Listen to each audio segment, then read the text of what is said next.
Imagine being woken in the middle of the night by the sound of gunfire inside your own home. That's exactly what happened in the summer of 2016 in Bel Air, Texas. Antonio and Dawn Armstrong, a well-loved couple, were both shot while they slept in their bed. By morning, one was dead, the other was clinging to life, and suspicion had already begun to fall on someone inside the house. This wasn't a random break-in. The security system showed no forced entry, no alarms triggered, no sign that anyone had come or gone. Whoever pulled the trigger had been inside all along, and the only people in the house that night were the Armstrongs' two youngest children, 12-year-old Kara and 16-year-old Antonio Jr., known as AJ. The case shocked Houston and quickly spread nationwide. Antonio Sr. wasn't just any man. He was a former NFL linebacker who had played for the Miami Dolphins before moving on to the Canadian Football League. After retiring from the sport, he became a motivational speaker, a fitness trainer, and with Dawn, co-owned a successful gym. Together, they were admired as an all-American family.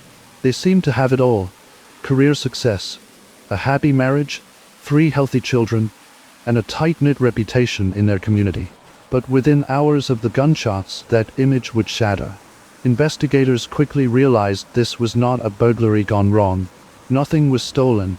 A note left behind said chillingly, "I've been watching you for some time. Get me." And the murder weapon? It wasn't carried in by an intruder. It came from inside the house, Antonio's own pistol, kept in his bedside drawer. This was no ordinary crime scene. It was a mystery that raised one terrifying question. Was this a brutal home invasion, or a murder committed from within the family itself? To understand why this case tore apart a family and divided a community, you have to know who the Armstrongs were. Antonio Sr. grew up in Houston, Texas. He was a natural athlete, disciplined and determined.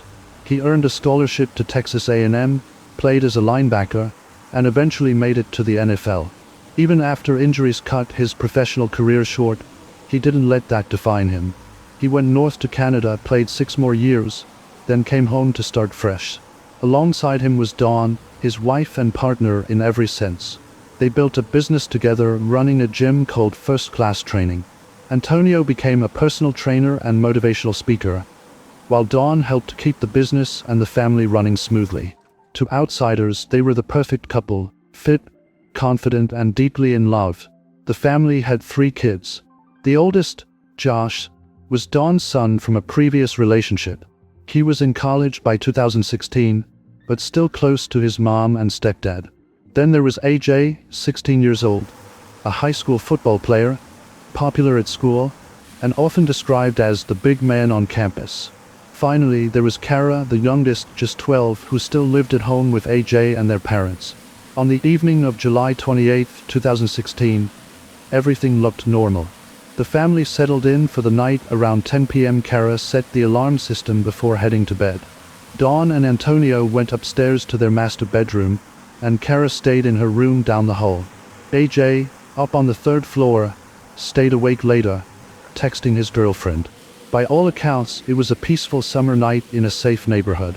No one could have guessed that, before dawn, the Armstrong home would be turned into a crime scene, and their lives, forever divided between before and after. Just after 1 a.m., the house was still and quiet.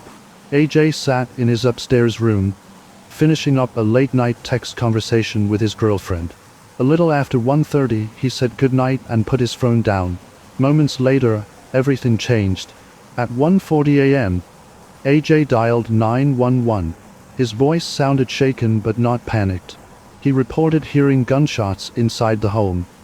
He told the dispatcher that his parents' bedroom door, normally shut tight, was standing slightly open.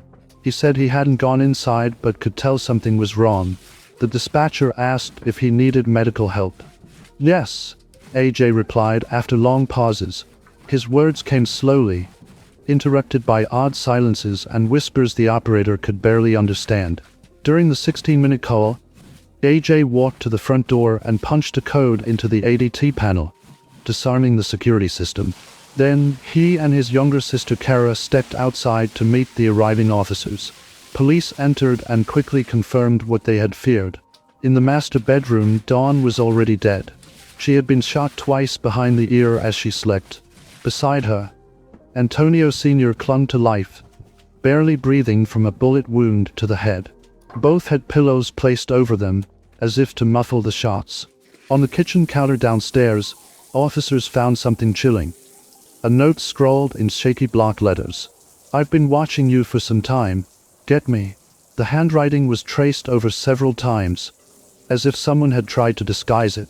Beside the note lay the murder weapon, a .22 caliber pistol.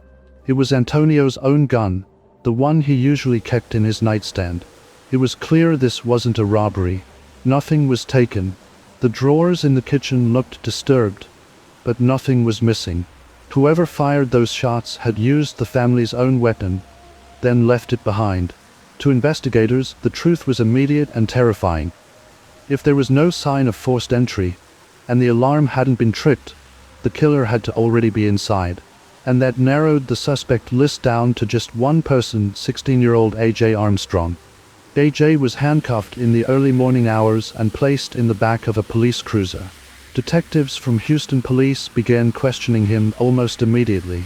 What struck them first was his lack of visible emotion. His mother was dead. His father was fighting for his life. Yet A.J. didn't cry. He answered questions calmly, even casually. Investigators asked about his relationship with his parents. A.J. said things were normal, that they had the usual teenage disagreements, but nothing serious. He insisted he got along with his dad, and that his mom sometimes clashed with him and his siblings, but nothing out of the ordinary. But then, detectives began uncovering troubling details. In the master bedroom, a bullet hole was spotted in the ceiling, right above Antonio and Dawn's bed.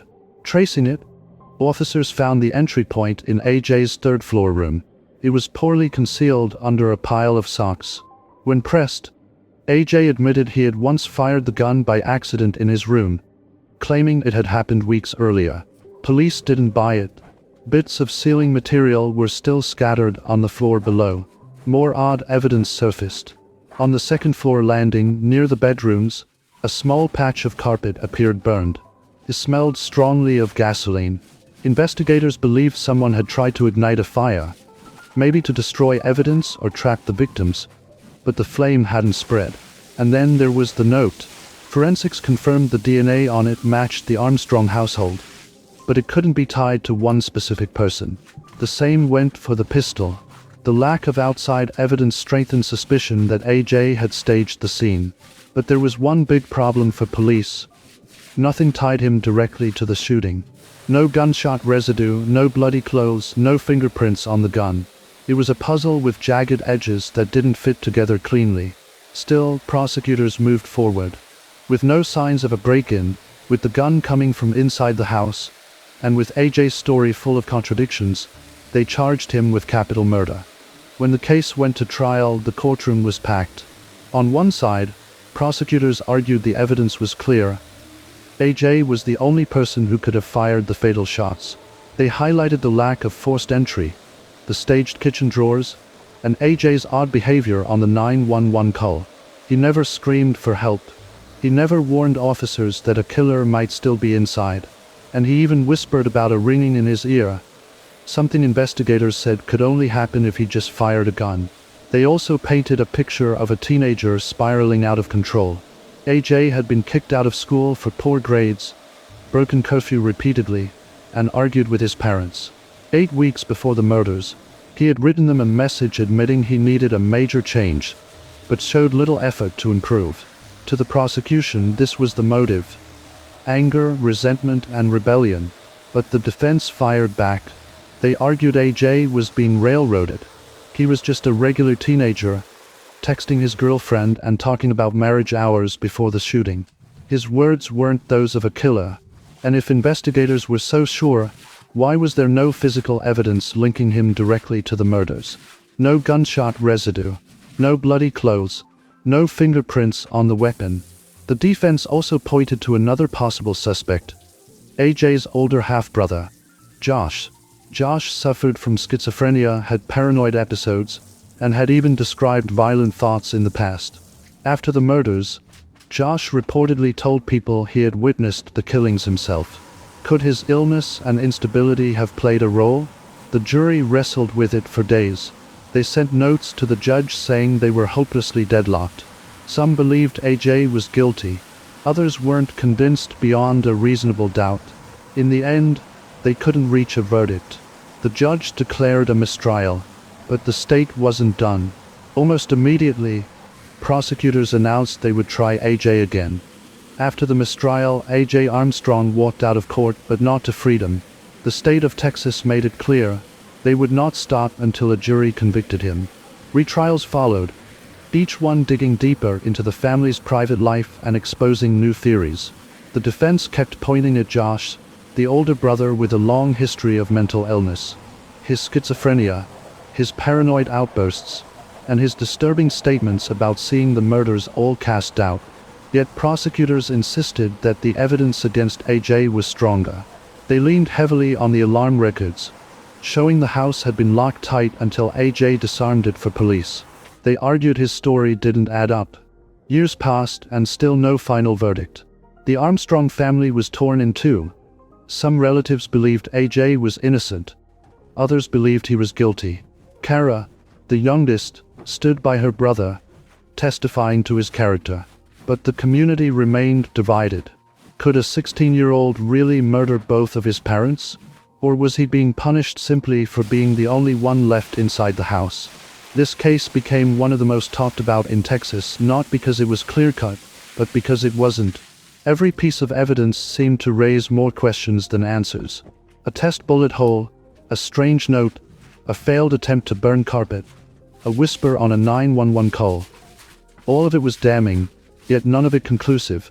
As of today, the story of Antonio Armstrong Jr. still hangs in limbo. 8 years after that tragic night, prosecutors continue to insist he is guilty. The defense continues to claim he is not. And the truth, what really happened inside that home while the Armstrongs slept, remains one of the most haunting mysteries in modern true crime.